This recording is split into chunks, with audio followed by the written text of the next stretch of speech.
I'm glad you brought up Eli Raridon. Biggest, pleasant surprise for me of training camp so far is, well, we really didn't see him in the spring. And when I say we didn't see him with the top offense.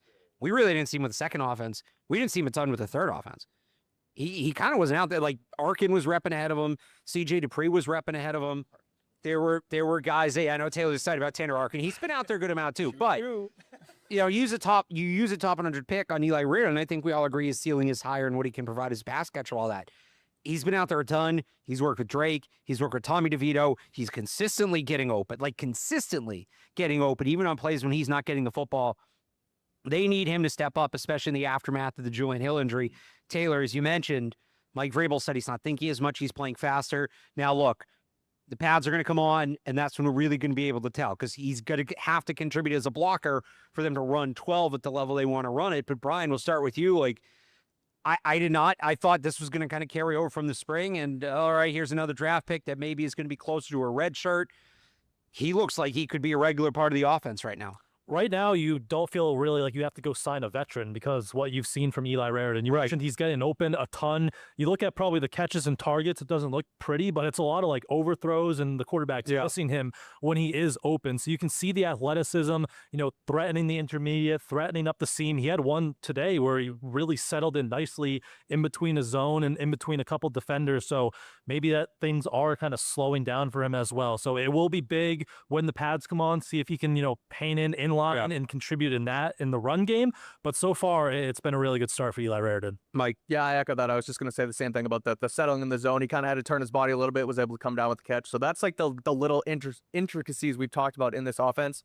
He's already hitting early in rookie season. You still want to take the pads into consideration to get that going, but definitely good stuff from him. Yeah, and I think that they like what they've seen from him, too, as that role continues to grow.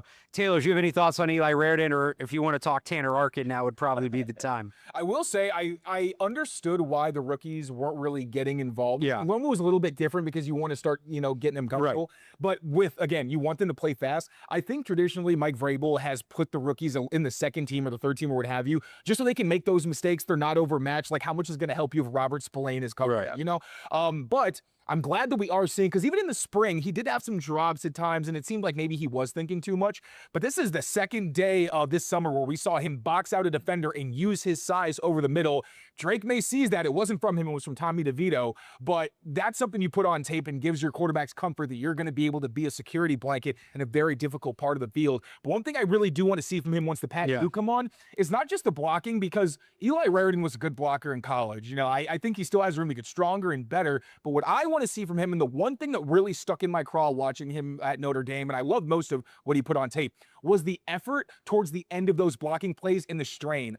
Too many times you would see the pile getting pushed or the play still going, and Eli kind of walking towards the pile. That's not going to be acceptable here. So I'm going to be kind of keeping a close eye when he's in there and they're running the ball on, obviously, you don't want to go crazy and get somebody hurt, but I do want to see just that little bit of effort towards the end to see that I'm sure he's being coached about that, and I want to see that translate to the field. But also Tanner Arkin, he looks like he's fitting right in, and he's a blocker, not going to get to really show the full complement of what he can do. But the fact they're trusting him, and Jack Westover has consistently been repping with backups behind those two rookies, I think says a pretty good amount about what they're doing in the classroom, and maybe just how much faith that this team has in their ability to contribute early on. So Brian kind of mentioned it earlier, and we had talked about it yesterday, but I'll ask you guys, and again, long way to go from what you've seen. And if Raridon hits more or less the benchmark you expect him to hit as a blocker based on what you saw on tape in college. I'd said this at the start of camp.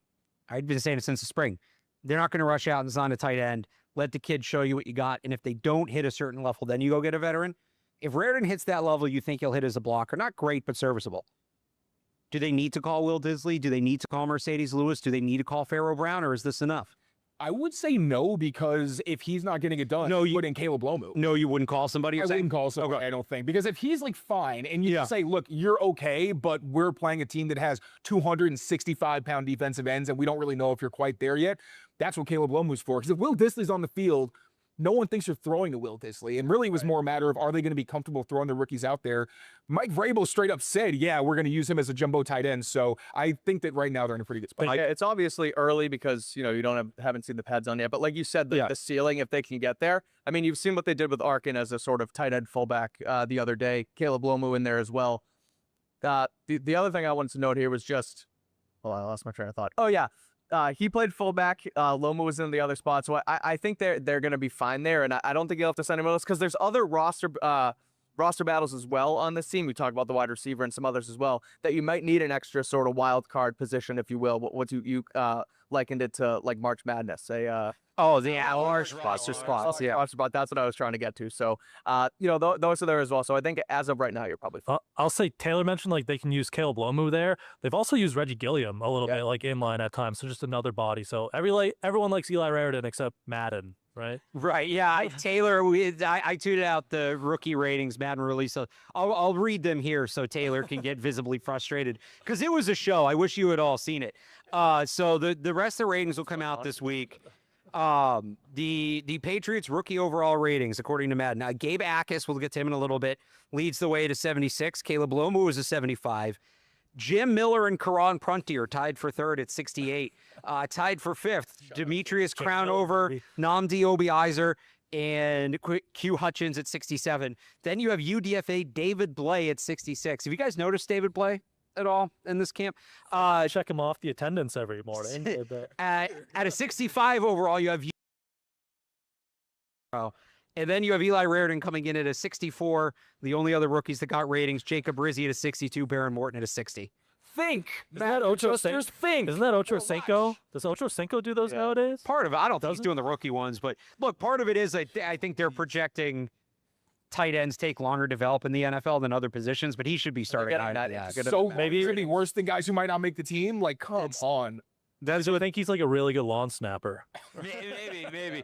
Daily Aiken 2.0. As you guys know, this episode and every episode of Patriots Daily and Patriots Beat is powered by our friends over at Prize Picks. The scorching hot summer of sports, and you can make all of your picks on Prize Picks. The WNBA and baseball are heating up, and with big tennis slams and major golf tournaments on the horizon, there's no better place for all of your summer sports picks than Prize Picks, America's #1 sports picks app.